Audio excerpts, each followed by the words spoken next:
This is Cinema. And this is Johannes. And you're watching Board Gaming Ramblings. And welcome to the top 10 games of 2023. Woo, woo, woo. We are here. Yes. This is the actual top 10. Yay. These are the top 10 best games that we played, released in 2023. And we are so excited to share them with you. 2 days ago, we did our top 20 to 11. So if you haven't seen that, you can go and check that there as well. We guessed our number of crossovers. We're always doing that because we do not know our list from before. Nope. And I guessed 15. And I guessed 16 just to make it more interesting. Cool. Because we enjoy a lot of the same games, luckily, or else it would be harder to play games together all the time. True. Yes. Before we go into that, the rest of the year is going to have some great videos as well. On Friday, you're going to get the first ever guest appearance in the studio. Sunil's not going to be there. No. Instead, we're going to have Martin, What? and he's going to do his top 10 new games to him in 2023. So it's not only going to be 2023 titles, but all the games that he played this year that was new to him. He has chosen the top 10. And I'm going to be here and I'm going to guess his list, kind of. That's going to be fun. Nice. Then next week, we're going to do a crazy video where we rank all the games we played in 2023. Around 150 different games we played. That's a lot of games. And then Wednesday next week, you're going to get the Rambling Awards with many guests. We're going to give away lots of different awards for different categories of games we played. Physical, just like honor and pride.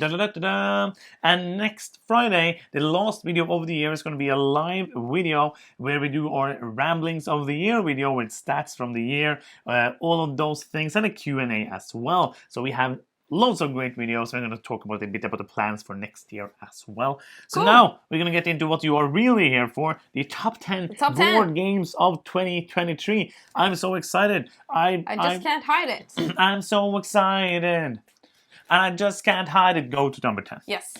My number 10 is Darwin's Journey. And this is a game I don't think will be a crossover because I liked it more than you. But I really thought it was cool that you're what do you call it? You're educating, basically, your workers. Mm-hmm. And how educated your workers dictates how good they are at different actions. But this is a super tight game, which means that if somebody has taken an action in the same vicinity, I don't know, that the area that you're going to do it, you have to pay money, your hard-earned money. But I love that there's different ways to go, but there's like the main puzzle is interesting as well, and you have like 2 modes you can play it, I think, or is that an expansion? Yeah. Yes. But I think it's cool that you have variability there as well. Really cool, but super tight and brain melting game. Yeah, I enjoyed it. There's just like everything about that game should make me like it. There's just something in it that doesn't make it work for my brain. You can go and check out the review for more in-depth details about that. My number 10 is gonna be no shock for anybody who has followed along this channel for a while. The only shock might be that it's so low on the list. On your list. It's going to be Frosthaven. Yes. My number 10. I guessed it. Yes. Haha. But yeah, Frosthaven. We love Gloomhaven. Gloomhaven was my number 1 for a long time, for forever, like the all-time number 1. And I think that Frosthaven just takes Gloomhaven and makes it better in almost every way. I have enjoyed my time. I think we played maybe 20 times or something like that. And I'm looking forward to get back to having time to just like play that.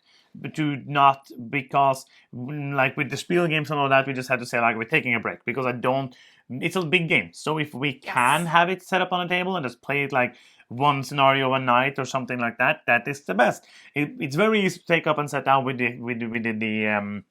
the insert that we have, but it's one of the few games we actually have an insert for, and it's one game I think we might actually finish, because we did finish Gloomhaven 2 years after we started playing it, or maybe more, 3-4 years after we started playing it. But we did finish it, yes, which is not bad. No, and I am really enjoying really looking forward to go back in, explore all the secret, unlock more characters, and just enjoy my time with a system that I really enjoy. Yeah. That is my number 10.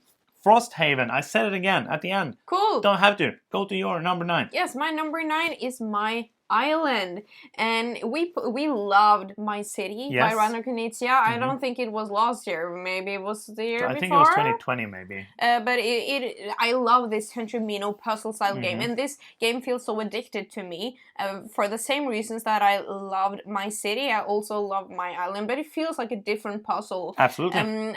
You have like different shaped pieces with different information and also different things that you want to achieve, but it's still a tight spatial puzzle, and some luck timing here as well with you got the exact piece that you needed.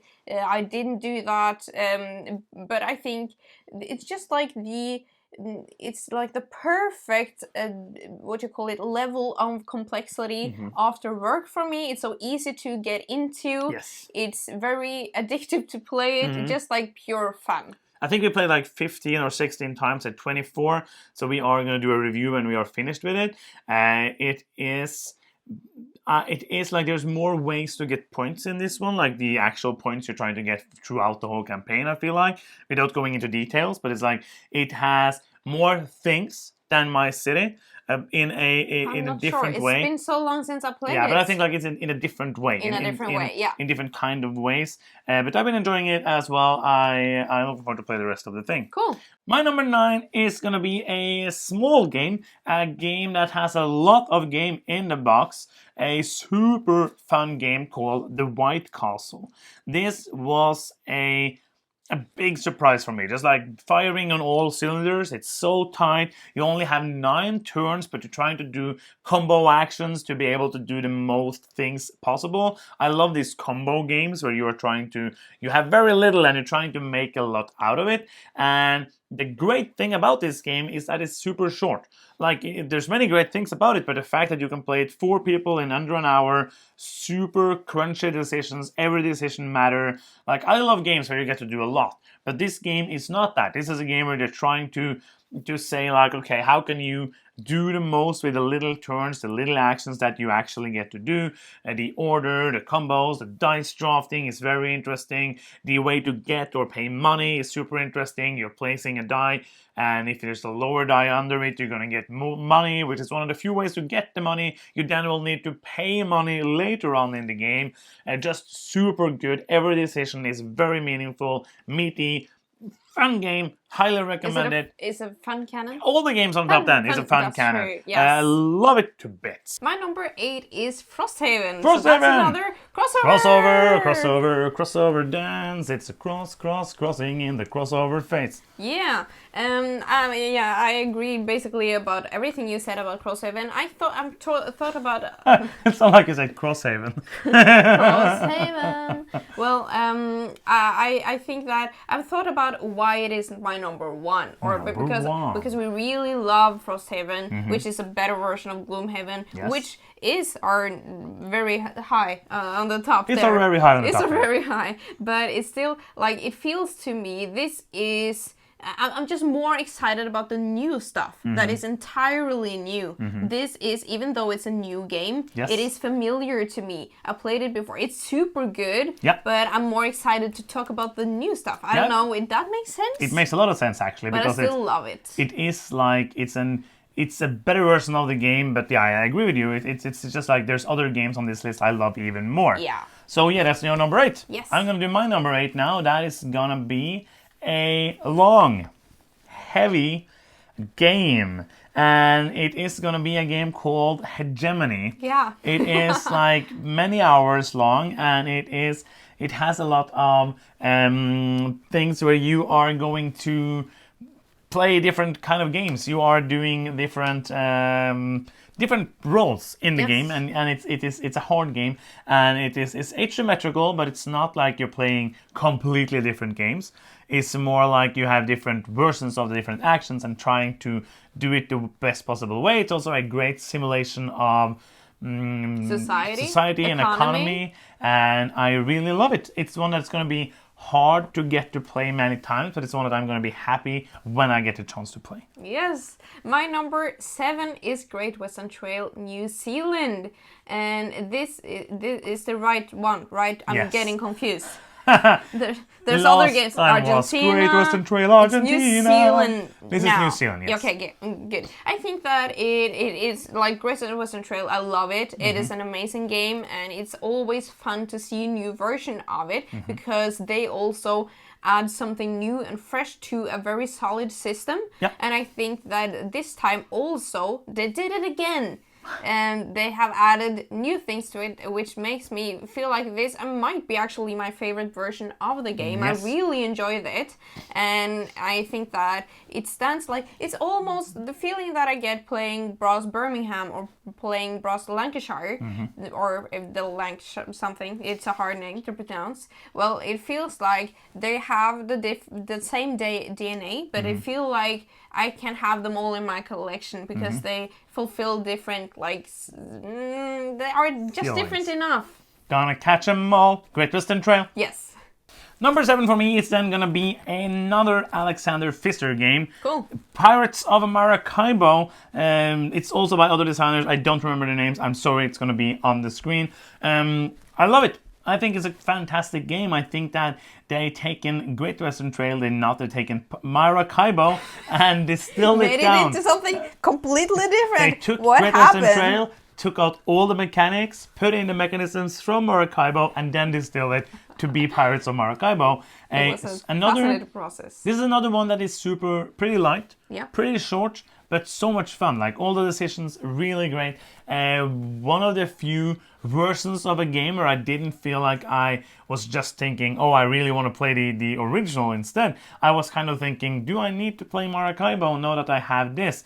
I might not need to own Maracaibo anymore. Yeah. I like Maracaibo, but I don't know if I need it. Like, because Pirates of Maracaibo is giving me many of the same feelings in a short amount of time and being fun. Fun. Love it. Great game. Not Western. Next, it's you. Next, it's me. My number 6 is Pirates of Maracaibo. It's another almost perfect It's a crossover. crossover. Ooh, I've been crossing too much for sure. I also love Pirates of Maracaibo for the exact same reasons. I'm just like, do I need to play Maracaibo? It's a great game. It was number 1 from when it came out. Yes. 2019, maybe 18. something. A year. But I love that so many times when I see like another game pasted on a new game, I'm like, oh, they're just doing it to sell stuff, and because greedy people, they want money for their work. Yeah, that's weird. But this is one of the surprises that I've gotten, that it's very familiar, but it is super fresh, super cool, super solid. Just love it.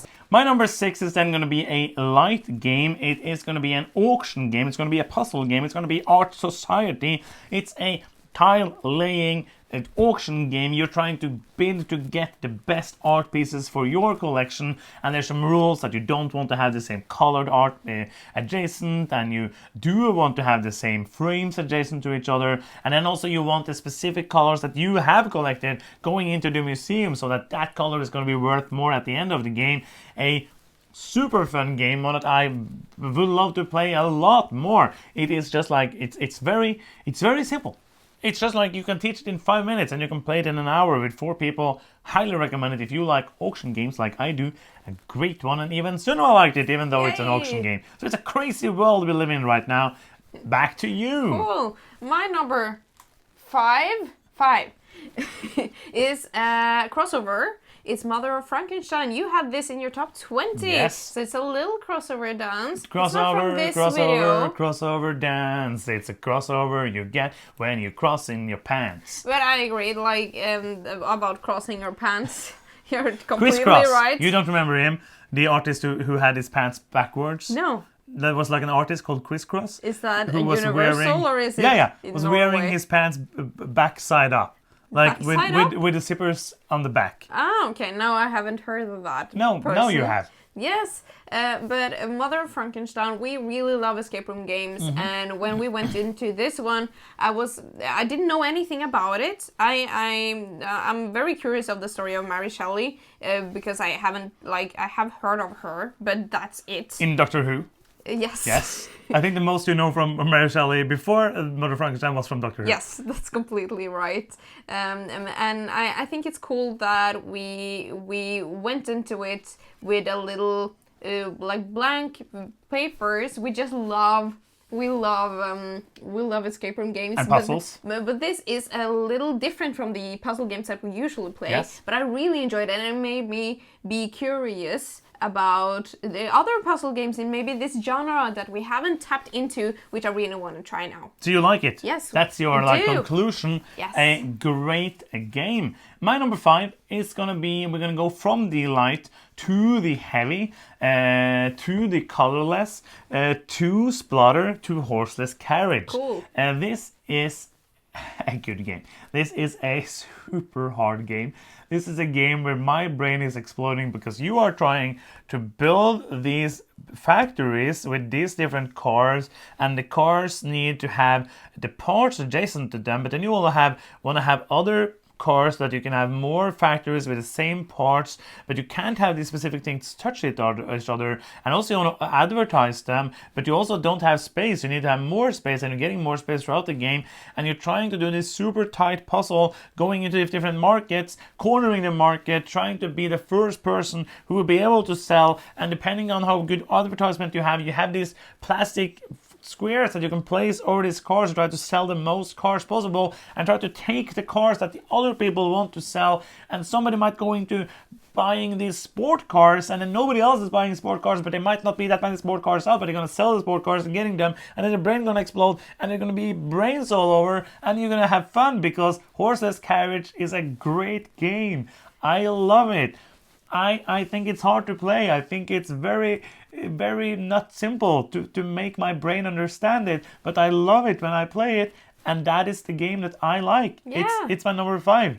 My brain hurts just talking about it. It's so hard, but it's really fun. My number 4 is The White Castle, and I just fell in love with this game the first time I played. Oh, crossover. It is a crossover.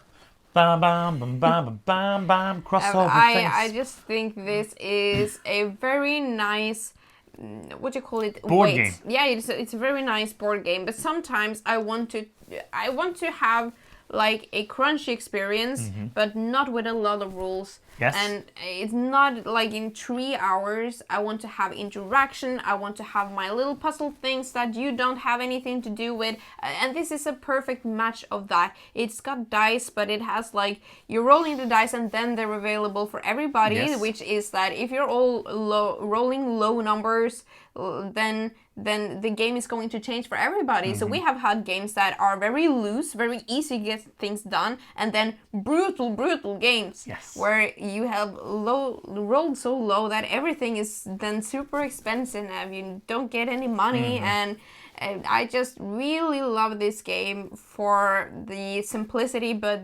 also depth that it offers, and I just love it. Okay, so my number 4 is then going to be another crossover, and it's gonna be Great Western Trail New Zealand. Cool. Dun, dun, dun, dun, dun, dun, dun, dun. I love what Alexander did with Maracaibo. He took it and he took away all the mechanisms of it. Yes. Then he added the mechanisms of the Great Western Trail. Then he added more mechanisms and took out the cows. Now they're cheap. Bah. And you are going to try to get wool. And now you're trying to all deliver the sheep, but also deliver wool to places. And you have a map that you're moving around, and there's many different strategies. It feels like a Great Western Trail game, but at the same time it feels different enough. You have more deck building. You have more different cards. It's like, I don't know which one I like the most. They're very different. I think that New Zealand might be the loosest of them. I think Great Western Trail might be the tightest, and then you have like the Argentina in the middle there. I think all of them giving you great different trails. Western trails. Yes, to discover and enjoy, and I really, really like it. We are down to the top 3 games of the year, and I'm excited. I'm actually interested to see what you are going to have on your list for the top 3. If you are here and you are getting anything out of it, like entertainment or new game recommendations or just enjoying listening to Norwegian people speaking about board games, then it would be very helpful to us if you would give us a victory point. And we get victory points when you click that subscribe button. It means a lot to us. You can also click the bell to get notifications for the last awesome videos that we're going to put this year. And always leave a comment what is your top 10 of the year, and like the video. That is very helpful as well. All the YouTube stuff out of the way. Let's get going to the top 3 games of the year. Your number 3, here we go. I'm excited. Ooh. I think that we will be somewhat in alignment on this, because I've listened after these 3 games your entire Oh, you did listen while I spoke? Yes, I did. That's a new thing that I'm trying to do. My number 3 is Age of Innovation. And this is basically the new version of Terraforming Mars. It's not. It's They took everything about Terraforming Mars and just scrapped it. What do you call it? Terra Mystica. Yes. So it's Terra Mystica 2.0. And I love the changes that I've done here. I love the new look of this game. It is just taking a very good, like super solid, all-time favorite Euro game, and like polishing it and removing the rough edges, still keeping that super tight core puzzle that we all know and love. And now I'm just trying to convince you that we don't need to have the 2 others still in the shelf. I don't think we need Terra Mystica. Yes. I think I'm agree with that, but Gaia Project is a way different game. It's a different game. I don't know what it's like. We don't need Brass because we have Terraforming Mars. It's not the same, but I know. Okay, my number 3 is gonna be Voidfall. Voidfall is a huge, huge game. It is a science fiction game of trying to not be killed by these alien species. You are trying to do Euro stuff while also trying to build up your military. There might be some player versus player combat, which isn't my favorite thing in games, but it's kind of so slow here. Like this feels like a heavier, less random Eclipse, basically. You never liked Eclipse. I really enjoy Eclipse. I think it's a great game. Haven't played the 2nd edition, but Voidfall is amazing. The only problem with Voidfall is that the setup is like an hour, and the teach is like an hour, and the play is like 3 hours. And that is like the problem with the game, but the game is so good, and we have like the big box, which actually makes it even harder to set up than if you have like the normal stuff, but the little miniatures, it looks so good, so nice. It's fine. But I think it's a super good game. You are playing these agenda cards, which will then decide which actions you can take. You will choose actions, you can use the tools or like the special thing to get more actions. You are trying to... It's a planning game. Like, I love the fact that I can plan my turns. Of course, if somebody's going to change something, I have to change up my plan. But many times, like, I know this round, I'm going to get 4 actions. It's random also. You flip a card and you see how many turns you're going to get that round. And it's like, no, I only got 3. I really need 4. Okay, how can I do this in the best possible way? Just so crunchy decisions.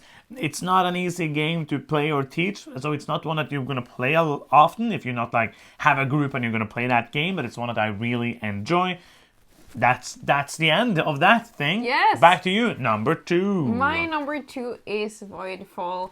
And I just really, really love it. Yeah, it's a crossover, yes. Crossover dance. I forgot. I'm so excited talking about Voidfall. Excited about Voidfall. Yeah, it is that the main problem is that we're never gonna play it because it's a beast of a game. But that's also because we always moving but I forward. think that is a huge negative with this game for a lot of people. Absolutely. It's hard to get at the table because of the size you need of the table to actually play it and the time it takes to set up and learn to new players. But when you do all that stuff, man, is it rewarding. And the art by Iona Tool is amazing as always. And I love that when you do cool, powerful stuff, you will get some corruption, and you're trying to remove that corruption so that you can get points at the end of the game.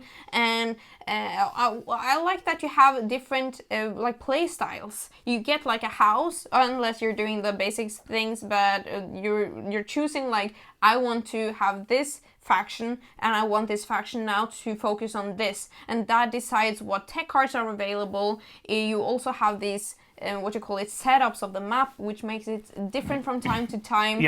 And I love that, yes, you have this little warfare thing going on, but it's mainly like this managing a threat, potential threat. It's like a little Cold War feeling, and you're trying. It feels like an economic game. Oh yeah. But it is in space. With some pew pew pew. With some pew pew pew, which I really enjoy. Okay.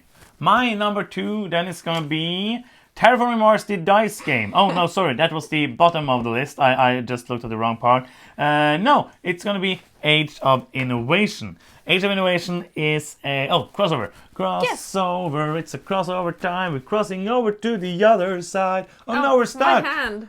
Oh no. We're back. Crossover dance aside, Age of Innovation is a fantastic game. I feel like it's a tiny bit looser than Terraforming Mars. But no, it is not. I would say it's looser than... No, it's not. It's not looser than Terraforming Mars. It's looser than Terra Mystica. But it is a really fun game.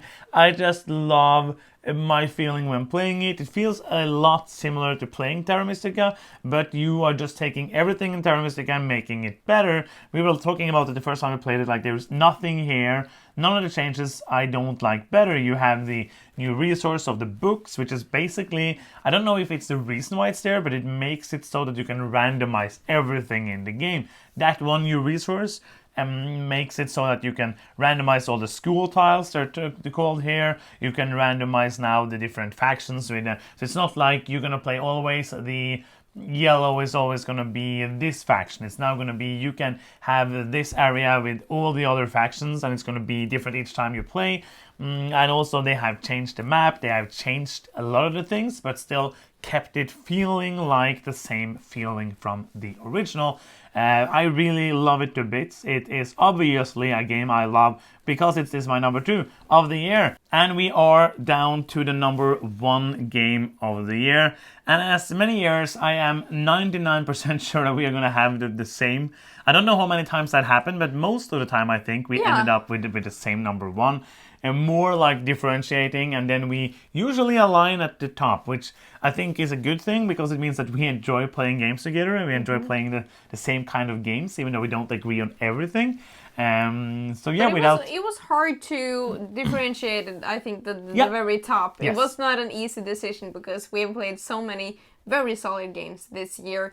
So let's just say it. Without further ado, the number 1 game of 2023 is Evacuation. From Vladimir Suhi and Delicious Games. It's just a superb game. It just makes my brain work in so many ways that I just love it to bits. Yes, I think we've spoken about this in the review as well, but I really love how they've taken, or he has taken a very original spin on very classic Euro stuff.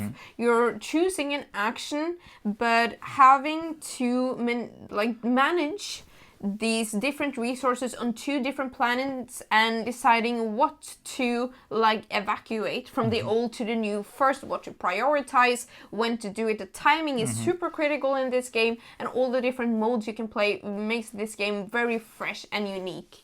Yeah, I love it to bits. I think, as I said, this just makes my brain sing.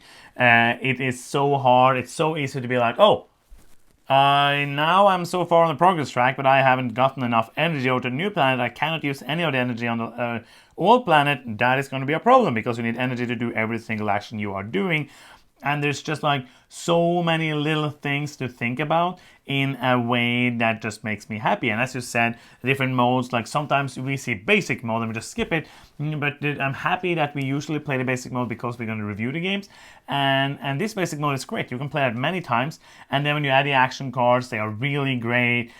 Some of them feel super powerful, but then you're going to move very slow on the progress track, and that can be a problem because you need movement on that to be able to progress better in the game, because some things are locked to you in the beginning that's going to go opening to you. So if all the players play those big ones, it's going to be good. But if one player is playing smaller ones, doing maybe a tiny fewer actions and smaller actions, then they might end up being a very way ahead on where they can place on the new planet and just have monopoly on these spaces, and those spaces are way better. So you're going to get ahead in that way, and just so many things to do, so many fantastic ways to play.